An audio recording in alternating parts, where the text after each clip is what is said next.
Hello, DucGraPx সবাইকে স্বাগতম। আমি দুলাল শুভ আছি আপনাদের সাথে। গত পর্বে আমরা গ্রেডিয়েন্ট টুলসের সমস্ত টেকনিক এবং সাথে পেন বাকেট টুলসের মজার কাজটা দেখেছি, যা আমি এই ভিডিওর ডেসক্রিপশনে দিয়ে রাখবো।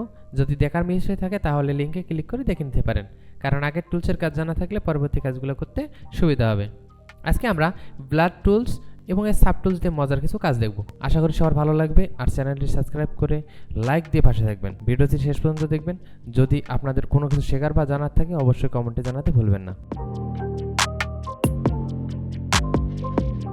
তো আজকে আমরা যে টুলস নিয়ে আলোচনা করব তা হলো ব্লাড টুলস এবং এর সাব টুলস নিয়ে।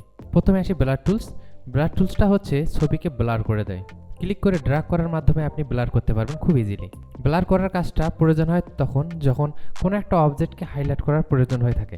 তো আমরা যে একটা সিনারি বেস ছবি নিয়েছি, এখানে যে সামনের অবজেক্টটা আছে সেটাকে হাইলাইট করে যদি পিছনের ছবিটাকে ব্লার করতে চাই, তাহলে সেটা আমরা ব্লার টুল দিয়ে করতে পারি। তো আমরা এই ছবিটাকে ঠিক রেখে ব্যাকগ্রাউন্ডের যে সিনটা আছে সেটা আমরা ব্লার করব।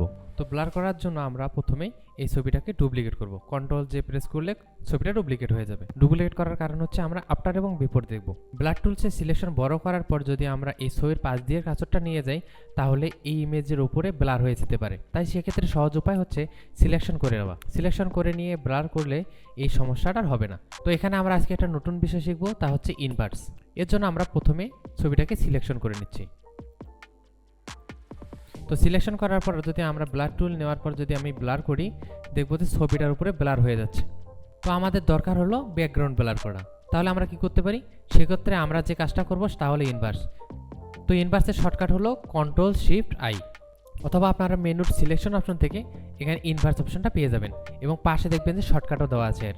তা আমরা যদি এখানে ক্লিক করি, দেখব যে ইনভার্স করায় ছবিটা সিলেকশনের বাইরে চলে গেছে এবং পুরো ব্যাকগ্রাউন্ড সিলেকশনের ভেতরে চলে যাচ্ছে। তো এখানে যে আমাদের অবজেক্টটা আছে, এখানে ব্লার বা অন্য টুলস আর কাজ করবে না, কারণ এটা সিলেকশনের বাইরে চলে গেছে। এখন যদি আমরা ব্লার টুলসটা নিয়ে নিই, এখানে যে ব্যাকগ্রাউন্ড সিনটা আছে এর উপরে যদি আমরা ড্র্যাগ করি, দেখব যে ব্লার হয়ে যাচ্ছে। আর যদি আমরা অবজেক্টটার উপরে নেই, দেখব যে এখানে ব্লার হচ্ছে না, কারণ এটা সিলেকশনের বাইরে আছে। উপরে কন্ট্রোল বারে আপনারা এক্সটেন্স দেখতে পারবেন, যেখানে ডিফল্ট সাধারণত 50% থাকে। আপনি ব্লার বাড়াইতে চাইলে এখান থেকে পার্সেন্টেজটা বাড়িয়ে নেবে। তোমরা একটু পার্সেন্টেজটা বাড়িয়ে নিচ্ছি এবং এখানে যে সিনটা আছে তা একটু ব্লার করে দিই। এবং এখানে যে আমরা সিলেকশনটা দেখতে পাচ্ছি, এর কন্ট্রোলটি প্রেস করলে সিলেকশনটা ডিসিলেকশন হয়ে যাবে। তো ব্লারটা কীরকম হলো তার জন্য আমরা এখানে আফটারস এবং বিফোর দেখব। তো আমরা যে ব্লারটা করছিলাম সেটা এটা।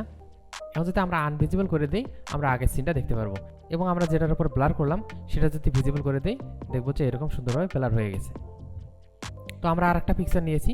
এখানে আপনারা অনেকগুলো মানুষ দেখতে পাচ্ছেন। তো এখানে যদি আমরা কোনো মানুষকে না দেখাতে চাই অথবা তার মুখটা ঝাপসা করে দিতে চাই, তাহলে আমরা সেটা করতে পারি। এখান থেকে ব্লার টুলস নেওয়ার পর আমরা যদি এই ওমেনের উপর ড্র্যাগ করি, দেখব যে তার মুখটা ব্লার হয়ে যাচ্ছে এবং সে আনভিজিবলের মতন হয়ে যাচ্ছে। তো এর পরের টুলটা হলো শার্পেন টুল। এটা দিয়ে ব্লার কোনো কিছুকে আমরা শার্প করতে পারি ইজিলি। আমরা এখানে একটা স্টোনের পিকচার নিয়েছি যেটা ততটা ক্লিয়ার না। এটা আমরা কন্ট্রোল জে প্রেস করে ডুপ্লিকেট করে নিচ্ছি। এটা আমরা আফটার বিফোর করে দেখব যে কতটা শার্প হয়েছে। এখানে সেম ভাবে আপনারা উপরে এক্সটেন্স দেখতে পারবেন। আপনাদের প্রয়োজন অনুসারে আপনার এক্সটেন্সের পার্সেন্টেজটা বাড়িয়ে কমিয়ে নিতে পারবেন। তো আমরা 70% রেখে আমরা এর উপর মাউসটা ড্র্যাগ করি। তো আমরা ড্র্যাগ করার পর দেখলাম যে পিকচারটা ক্লিয়ার হচ্ছে। যদি বেশি আরও আপনারা শার্প করেন তাহলে কালারটা নষ্ট হয়ে যাবে। তো আমরা একটু আফটার বিফোর করে দেখি। লেয়ারটা আমরা আনভিজিবল করে দিচ্ছি। এটা ছিল আগের অবস্থা। আর শার্প করার পর আমাদের এরকম হয়ে গেছে। এরপরের টুলটা হলো স্মজ টুল। এটার কাজ করার একটু ধারণা দিই। তাহলে আমরা যখন চুনকাম খাই তখন ধরে টান দিলে কেমন হয়? রাবারের মতো চলে আসে না? যেদিকে টান দেই সেদিকে চলে যায়। এটা অনেকটা ওরকম। অথবা এমন হয় যে ইন্টারনেটে আপনারা অনেক বিকৃতি ছবি দেখতে পান বা কার্টুনের মতন ছবি দেখতে পান। এই টুলস দিয়ে সেটা আমরা করতে পারি। আমরা এখানে যে পিকচারটা নিয়েছি, এই পিকচারের মানুষের চোখটা যদি আমরা বামে নিয়ে যাই, দেখব চুনকামের মতন চলে যাচ্ছে। এবং টাকটা ধরে একটু টেনের সামনের দিকে নিয়ে যাই, তারপরে মুখটা একটু বাঁকা করে দিই, দেখব যে ওই রকম হয়ে যাচ্ছে।